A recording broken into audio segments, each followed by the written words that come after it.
Hello pharma student, कैसे हैं आप सब? बढ़िया, मजे में। चलिए, जैसे आप लोग को बताया दोस्तों, हम लोग पढ़े थे diploma in pharmacy second year का सब्जेक्ट बायोकेमिस्ट्री दोस्तों, मैंने पिछली क्लास में चैप्टर नंबर 12 को कंप्लीट किया था। आज के लेक्चर से दोस्तों स्टार्ट करेंगे चैप्टर नंबर 13 और इस सिलेबस का, इस बायोकेमिस्ट्री का लास्ट चैप्टर होने वाला है। बिना किसी देरी के दोस्तों चलिए चलते देखते हैं आपने कौन सा टॉपिक इस चैप्टर में हमको पढ़ना है। देखिए, इस चैप्टर में दोस्तों हमको पढ़ना है introduction to pathology of blood and urine. कहने का मतलब है जो अभी हमने पिछली क्लास में नहीं पढ़ा था, हमने जो अभी पिछली क्लास पढ़ा था एलएफटी केएफटी और साथ में हमने पढ़े थे लिपिड प्रोफाइल के बारे में, तो उसमें हमने पढ़े थे ब्लड के माध्यम से, यूरिन के माध्यम से कुछ ऐसे टेस्ट किए जाते हैं, यानी कहने का मतलब है रोगों की जांच की जाती है। तो आज के लेक्चर में वही चैप्टर को फिर से एक प्रकार से बोलेंगे, कंटिन्यू कर रहे हैं। देखिए, इस वाले चैप्टर में हम पढ़ते हैं मेनली ब्लड एंड यूरिन में जो भी ऐसे सिम्टम्स होते हैं, यानी जो भी ऐसे कंपोनेंट होते हैं जिसको हम क्या करते हैं, कैलकुलेट करके क्या करते हैं, हम रोगों का पता लगाते हैं। उनके बारे में आज के लेक्चर में हम पढ़ने वाले हैं। जैसे देखिए, पहला हमारा जिसमें सब टॉपिक होने वाला है लिम्फोसाइट्स एंड प्लेटलेट्स। देखिए, लिम्फोसाइट्स क्या होता है, एक कंपोजिशन है, हमारे ब्लड में पाया जाता है। प्लेटलेट्स भी क्या होते हैं, हमारे ब्लड के कंपोजिशन होते हैं। तो हम इनको कैलकुलेट करते हैं कि हमारी ब्लड में कितनी मात्रा में ये है, और इनके रोल को देखेंगे कि हमारे लाइफ स्पेन में, हमारे जीवन शैली में इनका क्या रोल है, और इनकी कमी या अधिकता से कौन सी ऐसी बीमारी हो सकती है। आज के लेक्चर में दोस्तों इन सब के बारे में ऐसे पढ़ेंगे। इरिथ्रोसाइट का मतलब आप सबको पता है, आरबीसी की बात कर रहे हैं, रेड ब्लड सेल्स की बात कर रहे हैं। और साथ में अगला टॉपिक है normal and abnormal constituents of urine and their significance. कहने का मतलब है नॉर्मल क्या होगा, एबनॉर्मल कंस्टिट्यूएंट क्या होगा यूरिन का, यानी पेशाब का। नॉर्मल कंस्टिट्यूएंट क्या होते हैं, एबनॉर्मल का मतलब होता है जैसे पेशाब के अंदर मान लीजिए ग्लूकोज आ रहा है, प्रोटीन आ रहा है, जैसे एल्बुमिन प्रोटीन हो सकता है, और या कोई दूसरे चीजें जो हमारे पेशाब के माध्यम से क्या करें, जो बॉडी के जो मेजर कंपोनेंट हैं वो क्या हो, स्क्रीट आउट हो, तो इसे हम बोलते हैं एबनॉर्मल कंस्टिट्यूएंट। क्लियर। तो हम आज के लेक्चर में दोस्तों इतना स्टार्ट करेंगे बिना किसी देरी के। चलिए हम अपने चलते हैं लेक्चर की तरफ। इसको दो टॉपिक में पढ़ाएंगे। पहला आज का लेक्चर जो होगा जहां तक वहां तक पढ़ा देंगे, फिर अगले लेक्चर में हम देखेंगे जो बचा हुआ टॉपिक रहेगा उसको खत्म करेंगे। देखिए, आज का लेक्चर जो होता है introduction to pathology of blood and urine. देखिए, इसका मतलब क्या होता है, इसका मतलब दोस्तों ये सिंपली होता है कि पैथोलॉजी ऑफ ब्लड और यूरिन का उद्देश्य रक्त और मूत्र जो पेशाब होती हैं इनमें होने वाले एबनॉर्मल चेंजेस, इसमें कोई एबनॉर्मल चेंजेस हो जाए, कोई समस्या आ जाए, या कहने का मतलब है इसमें क्या हो, कोई बदलाव हो जाए जो क्या करे, जो डिजीज डायग्नोस और बॉडी हेल्थ स्टेटस को संकेत देते हैं। कहने का मतलब अगर इसमें कोई बदलाव हो जाता है तो यह इंडिकेट करता है कि आपको कोई बीमारी हो गई है, या आपकी बॉडी की जो हेल्थ है वो क्या हो गई है, एबनॉर्मल हो गई है, यानी खराब हो गई है। जैसे मान लीजिए पेशाब जो होता है, अगर मान लीजिए अधिक पीला हो रहा है तो हम कहेंगे कि हमारे हीमोग्लोबिन का क्या होता है, ब्रेकडाउन अधिक हो जाता है, यानी प्रोटीन का ब्रेकडाउन अधिक हो जाता है। इसके कारण क्या होता है, पेशाब जो होता है पीला होता है। फीवर में ऐसा कंडीशन आप देखते होंगे। क्लियर। तो अधिक आप मेडिसिन खा रहे हैं उस कंडीशन में भी होता है, यानी अब बॉडी में जब वाटर की कमी हो जाए तब भी हो सकता है पेशाब क्या हो, पीला हो। ब्लड और यूरिन जो होता है शरीर के मेटाबॉलिक और फिजियोलॉजिकल प्रोसेस के बारे में बहुत कुछ बताते हैं। कह रहे हैं कि हमारी बॉडी में जो भी मेटाबॉलिक प्रोसेस होते हैं, मेटाबॉलिक प्रोसेस क्या होती है आप सबको पता होगा, किसी चीज का बनना, किसी चीज का टूटना, उसको मेटाबॉलिज्म कहते हैं। और फिजियोलॉजिकल प्रोसेस क्या होता है दोस्तों, जो हमारी बॉडी की जो फिजियोलॉजी, जो फंक्शन है, उसको परफॉर्म करने की जो तरीके हैं उसे हम फिजियोलॉजिकल प्रोसेस कहते हैं। तो इसके बारे में जो हमारे ब्लड है, यूरिन है, बहुत कुछ इंडिकेट करते हैं, बहुत कुछ बताते हैं कि आपकी मेटाबॉलिक प्रोसेस अच्छी चल रही है, खराब चल रही है, आपकी फिजियोलॉजिकल प्रोसेस अच्छी चल रही है, खराब चल रही है। एबनॉर्मलिटी का पता लगाकर दोस्तों हम इन्फेक्शन को, एनीमिया, मान लीजिए ब्लड की कमी हो गई है तो एनीमिया पता कर लेंगे, किडनी में कोई डिजीज है वो भी जांच लेते हैं, साथ में लीवर में कोई डिजीज हो, या हिमेटोलॉजिकल यानी ब्लड से रिलेटेड कोई डिसऑर्डर हो, या आदि, इन सबको हम डायग्नोस कर सकते हैं, इन सबकी हम जांच पड़ताल कर सकते हैं, इनको हम पता कर सकते हैं। पैथोलॉजी ऑफ ब्लड की बात करेंगे दोस्तों।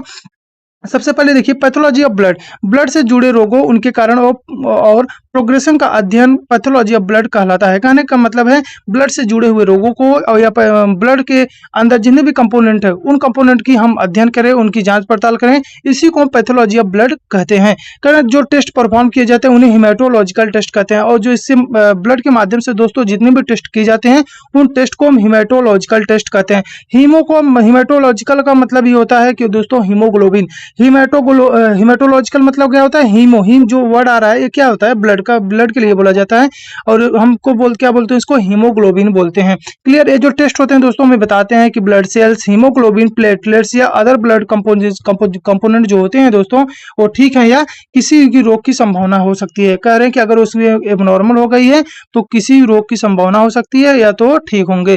क्लियर। क्या क्या देखते हैं दोस्तों, ब्लड सेल्स मतलब आरबीसी हो गया, डब्ल्यूबीसी हो गया, प्लेटलेट्स हो गए, हीमोग्लोबिन हो गए, इन सबको हम वहां पे चेक करते हैं। पहला जो इसमें दोस्तों ब्लड के माध्यम से जो टेस्ट होता है उसको बोलते हैं हीमोग्लोबिन टेस्ट। पहला क्या है दोस्तों, हम पढ़ने वाले हैं हीमोग्लोबिन टेस्ट। देखिए हीमोग्लोबिन जो टेस्ट होता है अक्सर इसको देखो डॉक्टर कराते हैं, शरीर में हीमोग्लोबिन का लेवल चेक करना होता है, क्योंकि आपकी बॉडी में हीमोग्लोबिन का लेवल जो होता है नॉर्मल रेंज दिया जाता है। जैसे मेल के लिए होगा 13.2 से 16.6 ग्राम पर डेसीलीटर, जबकि फीमेल के अंदर 11.6 से 15 ग्राम पर डेसीलीटर हो सकता है। चिल्ड्रन की बात करें दोस्तों तो 6 से 12 साल के जो उम्र के बच्चे होते हैं उनमें 11.2 से लेकर 14.5 ग्राम पर डेसीलीटर हो सकता है। सिग्निफिकेंस की बात करें दोस्तों, इसकी कमी या अधिकता से क्या क्या दिक्कतें हो सकती हैं। देखिए हीमोग्लोबिन जो होता है दोस्तों नॉर्मल होना चाहिए, ताकि टिश्यू में ऑक्सीजन जाए और CO2 क्या हो लंग्स में वापस आ जाए। कहने का मतलब है जो हम क्या करते हैं ऑक्सीजन का क्या ट्रांसपोर्ट करने के लिए काम करते हैं वो किस पर डिपेंड करता है, हीमोग्लोबिन के ऊपर डिपेंड करता है। अगर लो हीमोग्लोबिन होगा दोस्तों एनीमिया, ल्यूकेमिया जैसे समस्या हो सकती है। ल्यूकेमिया दोस्तों ब्लड कैंसर बोला माना जाता है, यानी ब्लड का कैंसर को हम ल्यूकेमिया बोलते हैं। एनीमिया का मतलब होता है दोस्तों बॉडी में क्या हो रहा है, ब्लड की क्या होगी, कमी हो गई है। क्लियर। हाई हीमोग्लोबिन हो जाएगा दोस्तों पॉलीसाइटेमिया हो जाएगी, यानी जिसमें आरबीसी क्या हो जाते हैं दोस्तों ज्यादा हो जाते हैं। देखिए हीमोग्लोबिन कम होने पर दोस्तों थकान, कमजोरी, या ज्यादा होने पर ब्लड थिक हो जाएगा, और ब्लड थिक हो जाएगा तो कहीं न कहीं दोस्तों हमारी जो हार्ट है हार्ट की समस्या बढ़ा देगी, यानी हमारे करने का मतलब हमारा हार्ट फेलियर या हार्ट अटैक जैसी समस्या बढ़ जाएंगी।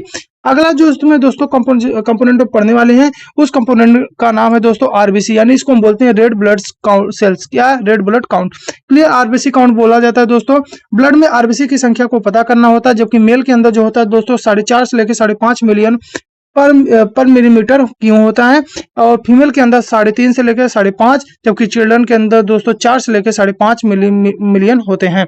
क्लियर। तो ये क्या होता है दोस्तों आरबीसी रेड ब्लड सेल्स होते हैं। सिग्निफिकेंस की बात करें दोस्तों, इसकी कमी अधिकता से कौन सी समस्या हो सकती है। अगर इसकी कमी हो जाएगी दोस्तों तो एनीमिया ल्यूकेमिया हो जाएगा, और अधिकता में दोस्तों पॉलीसाइटेमिया हो सकता है।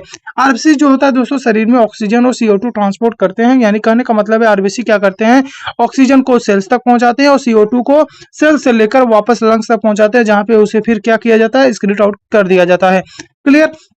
आगे बात करेंगे दोस्तों, जिसमें अगला जो हमारा कंपोनेंट है वो क्या है, हिमेटोक्रिट। क्या है दोस्तों हिमेटोक्रिट, हिमेटोक्रिट को HCT के नाम से भी जाना जाता है। ब्लड में क्या करता है आरबीसी का प्रतिशत बताता है, यानी ब्लड में आरबीसी कितने प्रतिशत हैं इसके लिए दोस्तों बताया जाता है हिमेटोक्रिट के लिए। क्लियर। तो हाई जो हिमेटोक्रिट होता है किसके रीजन से हो सकता है, डिहाइड्रेशन।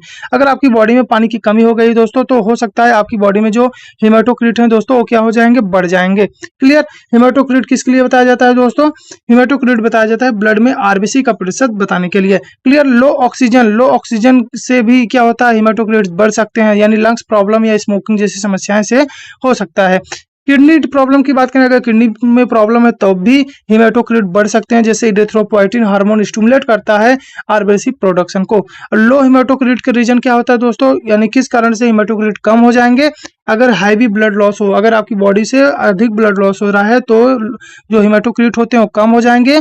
या बोन मेरो फेलियर, यानी कहने में बोन मेरो क्या हो जाए, अगर फेल हो जाए। बोन मेरो एक्चुअली करता क्या है, बोन मेरो करता है आरबीसी का प्रोडक्शन। अगर आरबीसी प्रोड्यूस नहीं हो पा रही है तब भी दोस्तों हिमेटोक्रिट कम हो जाएंगे। या ल्यूकेमिया का हमने बता दिया है क्या है, ब्लड कैंसर होता है। कैंसर के ट्रीटमेंट में भी क्या होता है हिमेटोक्रिट कम हो जाते हैं। आरबीसी के ब्रेकडाउन से दोस्तों भी हिमेटोक्रिट कम हो जाता है, जिसको हम हिमेटोलाइसिस कहते हैं। देखो हिम का मतलब होता है आरबीसी या ब्लड, और लाइसिस का मतलब होता है दोस्तों टूटना, यानी ब्लड का टूटना क्या कहलाता है, हिमेटोलाइसिस कहलाता है। क्लियर। हिमेटोक्रिट से दोस्तों पता चलता है कि आरबीसी की संख्या, ब्लड का थिकनेस नॉर्मल है या नहीं है। आगे अगला जो इसमें है दोस्तों उसको बोलते हैं डब्ल्यूबीसी। डब्ल्यूबीसी को दोस्तों बोलते हैं व्हाइट ब्लड सेल्स। क्या बोलते हैं दोस्तों, व्हाइट ब्लड सेल्स। क्लियर।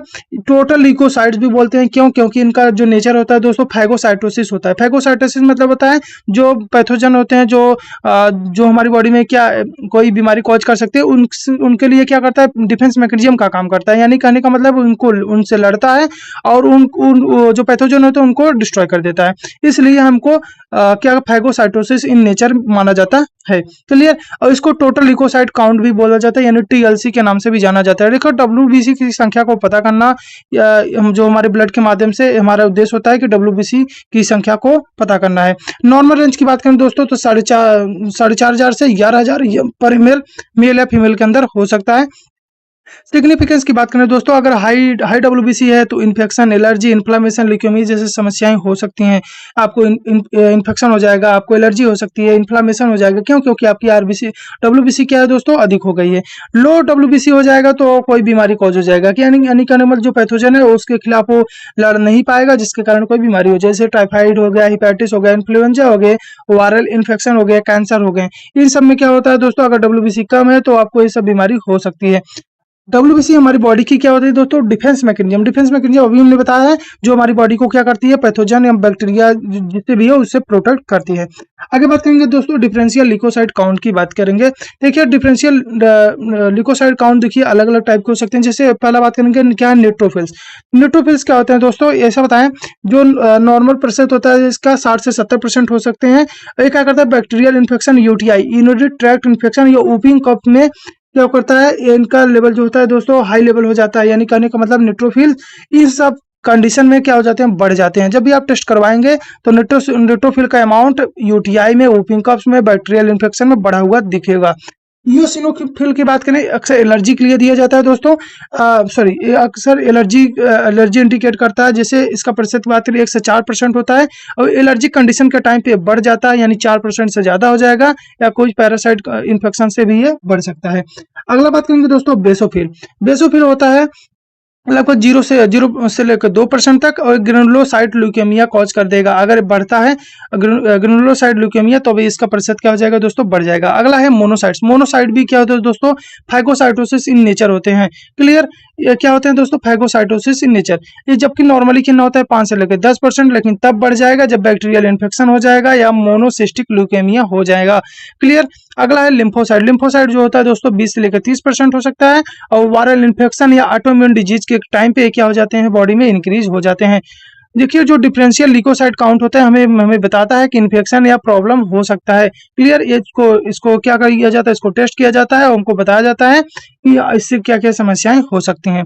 अगला है जो दोस्तों, उसको बोलते हैं erythrocyte sedimentation rate, ESR. ESR अक्सर क्या बोला जाता है, इरिथ्रोसाइट सेडिमेंटेशन रेट।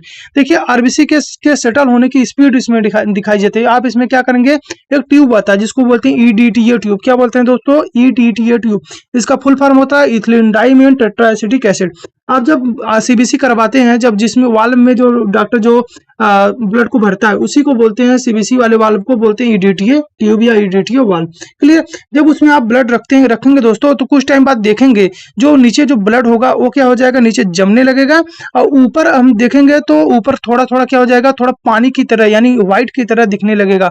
हम ये देखेंगे कि उसमें जो उसका जिसमें बैठने की उसकी जो दर है वो कितनी है, यानी मिलीमीटर पर हावर के हिसाब से देखते हैं उसको। लगभग 1 घंटे 1.5 घंटे उसको रखते हैं। नॉर्मल रेंज की बात करें दोस्तों, तो मेल के अंदर 0 जिस लेके 15 mm पर हावर बैठेगा, लेकिन फीमेल के अंदर 0 से लेके 20 mm पर हावर बैठने की यानी आरबीसी के सेटल होने की स्पीड होती है। आरबीसी का मतलब होता है दोस्तों रेड ब्लड सेल्स। जो रेड ब्लड होंगे वो नीचे बैठ जाएंगे, जो उसके ऊपर जो होगा उसको बोलते हैं प्लाज्मा। उसी प्लाज्मा को हम देखते हैं कि वही प्लाज्मा ऊपर बैठा है नहीं है। क्लियर? सिग्निफिकेंस की बात करें तो हाई ईएसआर होता है, हो सकता है, यानी इरिथ्रोसाइट सेडिमेंटेशन रेट की बात करें तो बॉडी में इन्फ्लामेशन हो या इन्फेक्शन हो तो ईएसआर अधिक हो जाएगा। यह टेस्ट बॉडी में इन्फ्लामेशन का पता लगाने के लिए यूज किया जाता है। किसके लिए दोस्तों, इन्फ्लामेशन को पता लगाने के लिए। अगला जो दोस्तों उसको बोलते हैं प्लेटलेट काउंट। आप सब भी टेस्ट में करवाए होंगे, सीबीसी कंप्लीट ब्लड। सीबीसी का फुल फॉर्म होता है कंप्लीट ब्लड काउंट। जब आप सीबीसी करवाते हैं तो ये सब जितने भी टेस्ट हमने बता रहे हैं सब टेस्ट उसके अंदर आ जाते हैं। प्लेटलेट काउंट क्या होता है दोस्तों, ब्लड क्लॉटिंग के लिए बहुत जरूरी होता है। नॉर्मल रेंज की बात करें तो 1.5 से 4.5 लाख हो सकता है। सिग्निफिकेंस की बात करें, लो प्लेटलेट की बात करें तो ब्लीडिंग प्रॉब्लम हो जाएगा। अगर आपकी प्लेटलेट कम है तो ब्लीडिंग प्रॉब्लम हो जाएगा। Dengue, hepatitis C, bone marrow disease जैसी समस्याएं हो सकती हैं। अगर हाई प्लेटलेट है तो दोस्तों कैंसर या आयरन डिफिशियंसी या थ्रोम्बोसिस जैसी समस्याएं हो जाएंगी। यानी कहने का मतलब है जो ब्लड का जो थक्का है वो आपकी बॉडी के अंदर बनने लगेगा। क्लियर? सर्जरी या इंजरी से पहले प्लेटलेट काउंट चेक करना बहुत जरूरी होता है, क्योंकि अगर प्लेटलेट काउंट जो होगा अगर कम होगा तो ब्लड का थक्का नहीं बन पाएगा, ब्लीडिंग नहीं रुक पाएगी। अगर ज्यादा हो जाएगा तो भी दिक्कत है। ये इसलिए कह रहे हैं कि सर्जरी या इंजरी से पहले प्लेटलेट काउंट चेक करना बहुत जरूरी होता है। अगला है दोस्तों उसको बोलते हैं कोगुलेशन या blood clotting time. Blood clotting time भी एक इसका आप प्रैक्टिकल किए होंगे ब्लड क्लॉटिंग टाइम का। इसको इसमें इसमें भी किया जाता है, इसमें ब्लड को क्लॉट होने में लगने वाला समय देखा जाता है कि ब्लड का आपका कितने समय में क्लॉट हो जा रहा है। नॉर्मल रेंज जो टाइम होता है दोस्तों 2 से लेकर 6 मिनट हो सकता है। इंक्रीज अगर टाइम हो गया है तो मतलब आपकी बॉडी में क्या है, आपको कोई बीमारी जैसे हीमोफीलिया हो सकता है, विटामिन के की डिफिशियंसी हो सकती है। विटामिन के सबको पता है दोस्तों ब्लड को क्लॉट कराने में हेल्प करता है। अगर विटामिन के की डिफिशियंसी है तो ब्लड क्लॉट नहीं हो पाएगा, यानी कहने का मतलब है आपकी टाइम अधिक लगेगा। डिक्रीज टाइम की बात करें दोस्तों तो रिस्क ऑफ थ्रोम्बोसिस हो सकता है या इम्बोलिज में सही समस्याएं हो सकती हैं। थ्रोम्बोसिस का मतलब होता है खून का थक्का जमना। अगर जल्दी थक्का जम रहा है तो आप हो सकता है कि आपकी बॉडी के अंदर भी वो थक्का जम जाए। क्लॉटिंग टाइम से ब्लड का सेफ्टी चेक किया जाता है, आपकी ब्लड क्या है, सेफ है कि नहीं है। क्लियर। अगला जो इसमें टेस्ट होता है दोस्तों ब्लड के माध्यम से उसको बोलते हैं ब्लड शुगर लेवल टेस्ट। क्या बोलते हैं दोस्तों, ब्लड शुगर लेवल टेस्ट। जो नॉर्मल रेंज होता है दोस्तों फास्टिंग यानी खाना खाने से पहले 70 से लेकर 99 यानी 100 mg पर डेसीलीटर हो सकता है। 2 घंटे के बाद खाना खाने के 2 घंटे बाद अगर देखेंगे तो आपको 180 से क्या होना चाहिए, कम होना चाहिए। रैंडम की बात करें जो RBS करवाते हैं, रैंडम ब्लड शुगर जो टेस्ट कराया जाता है वो 110 से लेकर 140 mg पर डेसीलीटर हो सकता है। ब्लड शुगर अगर हाई है तो दोस्तों उसको बोलेंगे डायबिटीज। अगर ब्लड शुगर लो है तो उसे बोलेंगे हाइपोग्लाइसेमिया बोला जाता है। क्लियर। अगला है दोस्तों ब्लड यूरिक टेस्ट। क्या है दोस्तों, ब्लड यूरिक टेस्ट। देखिए जो इसका नॉर्मल रेंज होता है दोस्तों 2 से लेकर 6 mg पर 100 ml हो सकता है। सिग्निफिकेंस की बात करें तो अगर हाई यूरिक एसिड है तो गाउट। गाउट का मतलब दोस्तों गठिया। गठिया जैसी समस्याएं हो सकती हैं। रीनल फेलियर, रीनल का मतलब होता है दोस्तों किडनी, यानी किडनी में आपकी फेल हो सकती है। यह टेस्ट होता है दोस्तों ज्वाइंट पेन या किडनी हेल्थ के लिए इंपॉर्टेंट होता है blood uric acid test. Clear. Blood uric test किस लिए इंपॉर्टेंट होता है, ज्वाइंट पेन। अगर आपकी ज्वाइंट में दर्द हो रहा है तो आप जाके यूरिक एसिड टेस्ट करवाइए, या कोई किडनी में प्रॉब्लम है तब भी आप इस टेस्ट को करवा सकते हैं। तो अगला जो है दोस्तों पैथोलॉजी ऑफ यूरिन, इसको पढ़ेंगे नेक्स्ट लेक्चर में। जैसा हमने आपको बताया था हम 2 लेक्चर में इस चैप्टर को कंप्लीट करेंगे। तब तक के लिए आप इतना पढ़िए, और आपको जहां ना समझ में आप हमको कमेंट करके बता सकते हैं, और हम कोशिश करेंगे आपको उस कमेंट का रिप्लाई करने के लिए, और कोशिश करेंगे उसको हम अच्छे से आपको एक्सप्लेन कर सकें। तब तक के लिए आप पढ़ते रहिए, और चैनल को सब्सक्राइब नहीं किया हो तो दोस्तों चैनल को सब्सक्राइब करिएगा, अपने फार्मा दोस्तों के साथ जरूर शेयर करिएगा। ठीक है, पढ़ते रहिए, बाय बाय।